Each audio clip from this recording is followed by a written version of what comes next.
ছোট থেকে রাম সীতা মন্দির যাই এবং আমরা সত্যি কথা রামের খুব ভক্ত। এবার আমরা দুবরাজপুরে যে শহরের র্যালিটা হয়, পুরো গ্রাম মিলে অংশগ্রহণ করে, সেখানে আমরা একটা স্কাল্পচার বানাচ্ছি, খুব ইউনিক কনসেপ্টে মডার্ন একটা স্কাল্পচার, যেটা অনেক দূর থেকে দেখলে, অনেক ফ্রন্ট থেকে দেখলে খুব স্পষ্ট বোঝা যাবে এবং সেগুলো পুরোটাই লোহা দিয়ে বানানো হচ্ছে।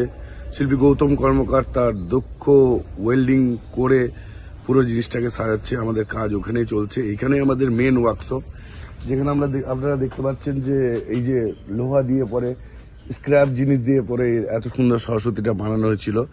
তো আমরা সারা বছরই কাজ করতে থাকি। তো রামনবমী স্পেশাল এরকম একটা কিছু উদ্যোগ আমরা নিতে চলেছি। হনুমানজি এই কত বড় উচ্চতা রয়েছে? আচ্ছা, এটার উচ্চতা হাইট হচ্ছে 8 ফুট আর ওয়াইড হচ্ছে ল্যান্ডস্কেপে 8 ফুট, প্রায় 64 স্কোয়ার ফিট মতো কাজ হচ্ছে। এটা ইউনিক কনসেপ্টে, যেটা এখন খুব ট্রেন্ডিং চলছে।